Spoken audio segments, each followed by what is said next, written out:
4, a partir do versículo 14. Que tem como título Cristo, o grande sacerdote eterno.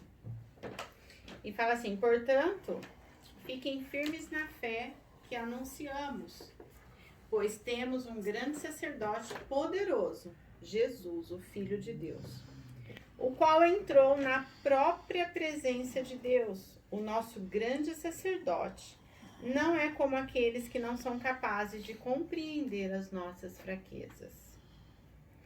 E esse versículo, ele chama muita atenção, porque ele quer dizer que o homem não compreende as nossas fraquezas.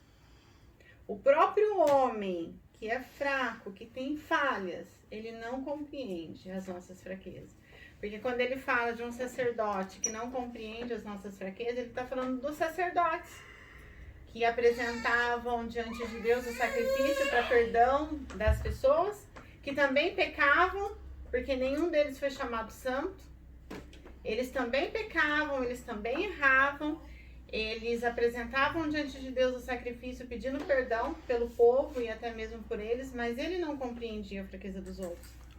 E nesse versículo a Bíblia está dizendo que Jesus, que é o grande sacerdote, é diferente desse sacerdote humano, que não compreendia as fraquezas. Então a Bíblia está dizendo o quê? Que Jesus, que é santo, que é todo poderoso, que é o grande eu sou, que foi obediente até a morte de cruz, que ele entende as nossas fraquezas. E ele fala, pelo contrário, temos um grande sacerdote que foi tentado do mesmo modo que nós, mas ele não pecou.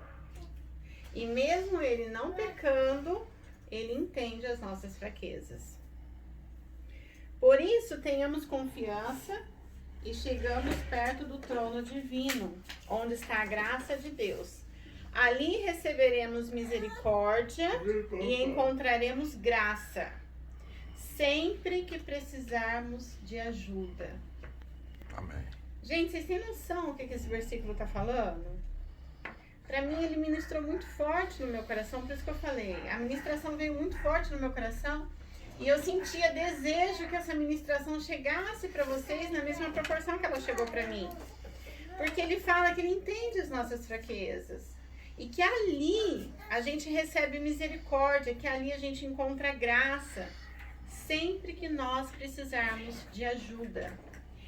E aí Deus foi ministrando no meu coração e Deus falou para mim: o que a gente faz não determina quem nós somos em Cristo. Se você decidiu crer em Cristo, se você decidiu caminhar com Cristo, então nós somos em Cristo Jesus. Não é que a gente vai ser orgulhoso, porque se nós somos em Cristo Jesus, coroa da criação, a gente tem que ter noção de quem nós somos. Nós somos coroa da criação. Nós não somos maior e nós não somos menor. Nós somos em Cristo. É porque somos todos iguais, né? Nós somos em Cristo. Eu tenho que saber quem eu sou em Cristo e tenho que ter a humildade de, se eu sou em Cristo, ajudar aquele que está do meu lado. Eu tenho que ter a humildade de me rebaixar para ajudar aquele que está em Cristo também. A gente se rebaixa para Cristo se exaltar. A gente se rebaixa para ajudar porque Cristo nos agraciou. Ele se rebaixou, né? Ele nos colocou como coroa da criação. Ele nos deu valor. O valor que a gente tem é imensurável. E Deus foi ministrando no meu coração. E Deus perguntou para mim: o que eu penso de você? E foi uma pergunta assim que ficou no meu coração. O que Deus pensa de mim? O que Deus pensa a meu respeito? E se a gente for em Salmos 45, que tem vários versículos que falam muito da gente. Eu até vou em Salmos. Eu vou ler para vocês.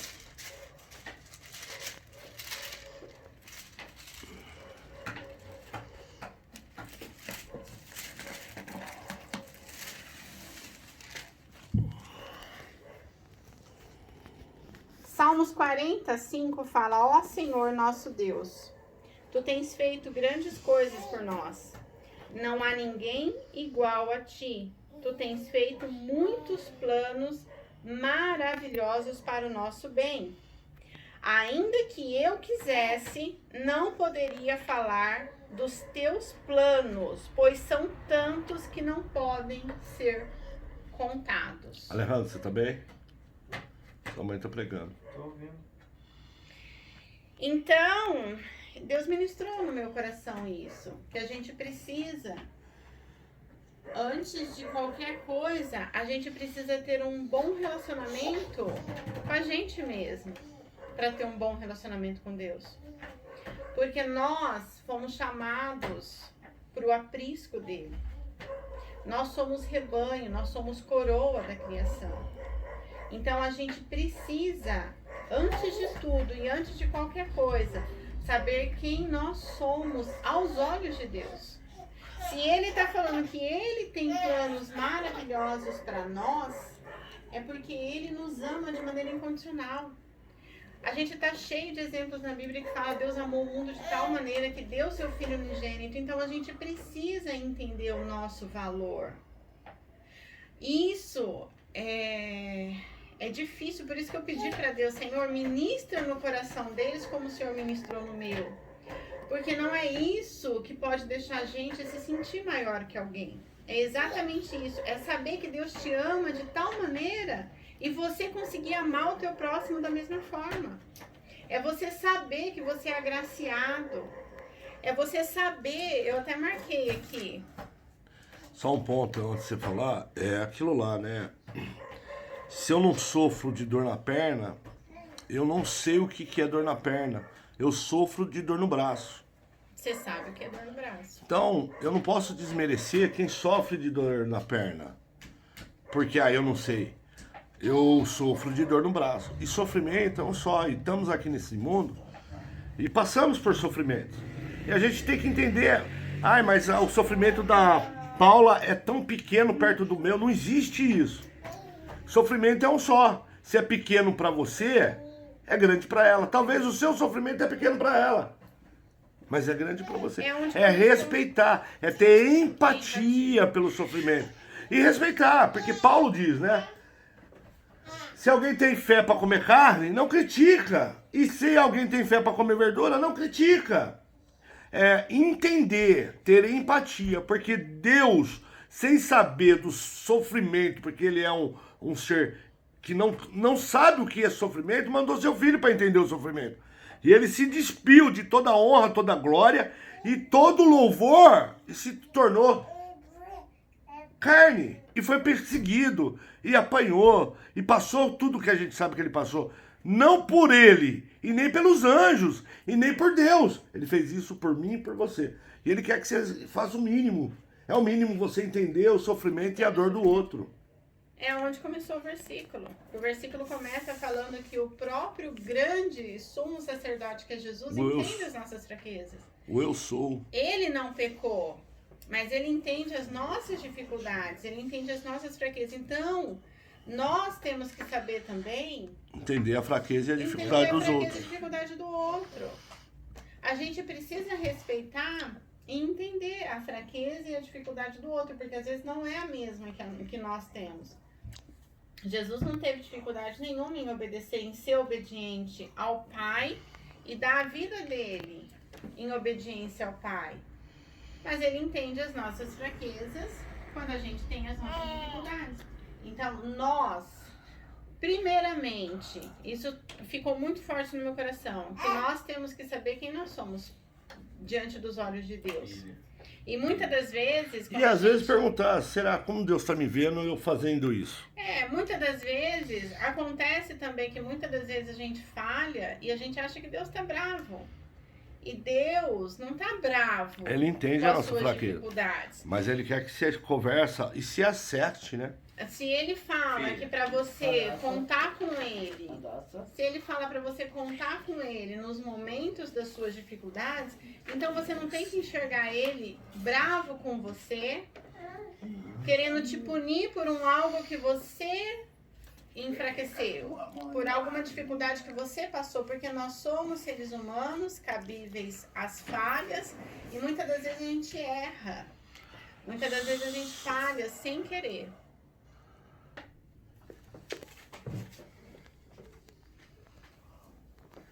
Pode continuar, amor. Eu só não lembro onde eu estava, mas... Você ia ler o que você tinha separado no papel. Então, Deus não tá bravo porque você ainda não chegou lá. Deus entende as suas fraquezas, Deus sabe das suas dificuldades, Ele só tá pronto para te ajudar. Então, não fique se martirizando por algo que você fez, que você enfraqueceu, que você deixou acontecer, ou qualquer coisa do tipo. Não fique se martirizando. Pega a Bíblia e fala: Senhor, está escrito em Hebreus 4. O Senhor me entende. Que o Senhor me entende, que o grande sacerdote, sendo perfeito, não pecando, entende as minhas fraquezas. E ele falou que é para mim contar com o Senhor todas as vezes que eu precisar, porque está escrito isso. Então, é chegar em Deus e falar: Senhor, me ajuda. É Deus sendo seu psicólogo, entendeu? É Deus sendo... Você falando: Senhor, eu preciso do Senhor. O homem é falho, o homem não tem poder para mudar esse cativeiro, mas o Senhor tem. O Senhor tem poder de me tirar desse cativeiro. E a gente nunca poderá ser quem Deus quer que a gente seja se a gente pensar de forma errada ao nosso respeito. A gente nunca vai chegar onde Deus quer que a gente chegue se a gente pensar errado a nosso respeito. Porque se Ele é o nosso Deus, nós precisamos aprender a pensar como Deus pensa. Se Ele é o nosso Deus, nós precisamos aprender a falar como Deus fala. E a Bíblia está aqui. Ele é o grande ensinamento disso. Nós decidimos caminhar com Cristo. Em Amós 3:3... Eu vou abrir a Amós. Legal, meu amor, dá pro papai. Ah, o ponto dela tá sendo mais demorado que o meu, hein? Dá pro papai. Ah, mamãe tá preparada hoje. Dá pro papai. Olha o sorriso. Filha. Não? Aula de Bíblia. Vai lá, amor. É um versículo muito gostoso. Então eu vou ler na sua Bíblia. Não sei se ele vai falar igual na minha, mas é a mesma coisa. Ó, Amós 3:3. Que isso aqui? Que bicho assassino é esse? Por acaso, Balança a câmera. por acaso, duas pessoas viajam juntas se não combinarem? Sabe o que ele está falando? Que não tem como você andar, viajar, ir para uma jornada com uma pessoa se você não combinar com ela. Se você não tiver a mesma maneira de pensar, se você não tiver a mesma maneira de falar, se você não se identificar da mesma forma. Claramente, eu uso muito o versículo que casa dividida não reina, reino dividido não prevalece. Eu uso muito esses versículos para muitas coisas na vida. E de fato é assim, até mesmo no casamento. Não tem como um casamento dar certo se o marido e a mulher não estiverem unidos no mesmo propósito. Não tem como um casamento dar certo se os dois, marido e mulher, se verem como inimigos, um torcendo pelo mal do outro. A união ela é necessária. Então, por isso que eu falo para Nicole, eu pulo o Henrique e a Lidiane, porque já casaram. Eu acho que a Lidiane conhecia 100% o Henrique. Você aceitou o Henrique do jeito que ele era, com os defeitos dele. E eu vejo ele brincando e você leva de boa. Por mais que eu sei que você não gosta, mas você leva de boa. Porque... E ele também, né? Então, tá, Nicole, antes de casar com o Alejandro, conheça os seus defeitos. Não, as qualidades não vai pelas qualidades, vai pelos defeitos. Eu suporto os defeitos do Alejandro. Aí você casa com o Alejandro. O Alejandro, eu suporto os defeitos da Nicole. Ah, quando casar eu mudo. Não, eu falei isso no compromisso deles. Não, quando eu casar. Não, cara. Não cai nessa besteira, velho. Pode, mas o preço é alto. Pode custar um chifre, pode custar um preço é alto. Então, não, eu aceito a Nicole com os seus defeitos. Aí, casa. Vocês estão na fase de namorar, de conhecer. A mesma coisa pra Vanessa e Juan. e Juan. A mesma coisa pro Yosef, que provavelmente, em nome de Jesus, ele vai namorar, e vai casar. Cauã também, né? A Renata, quando me conheceu, eu namorei com ela 12 anos, amor. 12 anos? Né, na verdade, pra casar levou 12 anos. 12 anos. Ela conhecia bem os meus defeitos. Por isso que hoje até os filhos zoam, brincam com ela. Nossa, ela tá junto, ela aceita. Não, ela conhece meus defeitos. E ela tá comigo porque... E não tô aqui pra dividir a casa. E não tá aqui pra dividir a casa. Então, conheça os defeitos. Pergunta, amor, você vai mudar? Ah, amor, um Você dia. é linda. E seja sincero, amor, eu sou assim. Eu posso vir mudar, mas eu sou assim. Não sei quando eu vou mudar, eu sou assim. Você quer eu do jeito que eu sou? Eu quero. Cara, não é lá na frente que, ai, porque a Paulinha falou, ai, a Felisberta falou. Olha pra quem tá falando, tudo solteironas. Ou tá lá nos Tinder da vida. Ou tá lá doida pra arrumar um namorado e casar com aquele cara. Às vezes tá com maior inveja do seu relacionamento. Ok? Que nem o Juan contou da outra lá que ficava perturbando a Vanessa na escola. E aí eu fui falar pro Juan e falei, pai, essa menina queria ficar comigo. Aí, ele tava... Então cuidado com quem vocês têm tomado conselho. O melhor conselho que vocês tiverem que precisar está na Bíblia. Ok? E quando eu aconselho vocês, eu uso o quê? A Bíblia. A Bíblia. Amém? Pode continuar, mano. Me Eu perdoa. sou assim. Então, em cima desse versículo, por Obrigado, acaso duas viu? pessoas viajam Tá, juntas acordar às 4 horas da manhã. se não combinarem. E Então, se eu quero andar com Deus, se eu quero Deus na minha caminhada, se eu quero andar com Deus e se eu quero viver na eternidade com Ele, eu preciso pensar como Ele pensa e eu preciso falar como Ele fala. É óbvio que tudo é uma construção. Se eu acabei de falar que Ele entende as nossas fraquezas, que Ele entende as nossas dificuldades, é porque é uma construção. Mas a base dessa construção, eu preciso saber, através da Bíblia, como Deus me vê, o que Deus fala a meu respeito. E eu não posso jamais ter pra mim palavras negativas.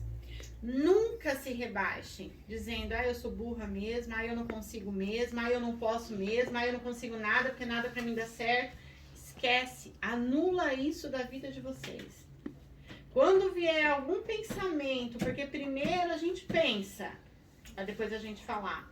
Então, quando vier algum pensamento, você foi um erro, fala, não, eu não fui um erro. Eu fui um acerto. Eu fui a possibilidade de Deus. Eu sou uma possibilidade de Deus na terra. Eu sou embaixadora de Cristo, eu sou embaixador de Cristo aqui nessa terra. Eu não sou um erro. Eu vim aqui para fazer a diferença. Eu vim para fazer a diferença. Então, quando Deus... Eu quero a avó, gente. Você quer sua vovó? Quero. Você quer sua vovó? Vou pregar também, agora é Você minha vez. chegou na vovó? Agora é minha vez de pregar. cara. Agora eu vou pregar um pouquinho. Então, primeira palavra, quando vier alguma coisa na mente de vocês, eu não presto mesmo, ninguém gosta de mim mesmo, porque eu só faço tudo errado mesmo, porque não soltem essas palavras. Falem, não, eu sou coroa da criação. Eu sou coroa da criação de Deus, porque Deus me ama incondicionalmente. Porque Deus me ama. Deus enviou Jesus para me resgatar. Deus me agraciou. Começa a falar sobre vocês palavras positivas. E fala, não, Deus me ama, eu sou coroa da criação, então eu vou ver o que Deus quer de mim. Eu vou ver o que Deus quer para mim, porque Deus tem planos para mim. Jeremias também fala, eu sei os planos que eu tenho para vocês. Planos de vida e não de morte. Planos de prosperar. Então, se Deus tem planos para nós, e se Deus tem bênçãos para nos dar, então a gente busca na palavra o que a gente precisa fazer para alcançar essas bênçãos de Deus. Mas a gente nunca se rebaixa, a gente nunca aceita da nossa própria boca soltar palavras negativas para nós. Pelo contrário, a gente solta palavras de vitória, porque a gente pensa como Deus pensa. E a gente fala como Deus fala. Não aceitem palavras negativas. Principalmente, levantem. O Pai já ensinou isso para vocês. Levantem orando, adorando a Deus. E com essa adoração, com essa palavra, soltem palavras de bênção para vocês. Senhor, eu quero tudo que o Senhor tem para mim. Eu quero os teus planos na minha vida. E não aceitem vocês soltarem palavras de derrota na vida de vocês. Profetizem, porque a Deus, vocês já ouviram isso várias vezes, Deus é a palavra. E a nossa palavra tem poder para com os outros. Se ela tem poder para com os outros, ela não vai ter poder para com a gente mesmo.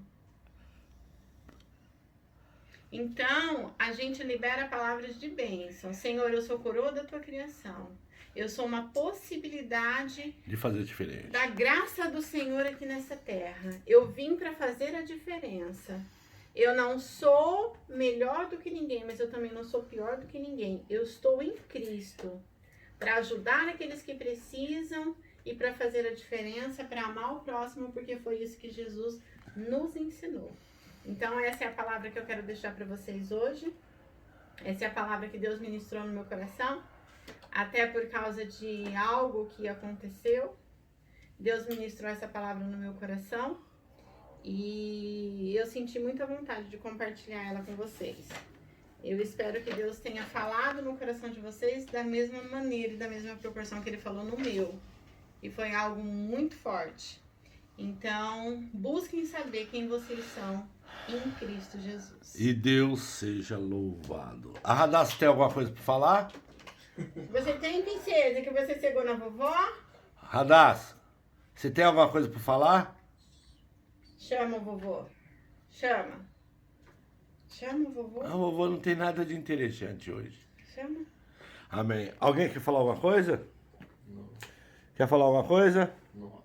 Então encerramos aqui a palavra do dia. Hoje é dia Hoje é dia 26. 26 do 10 Não, do 11. do 11.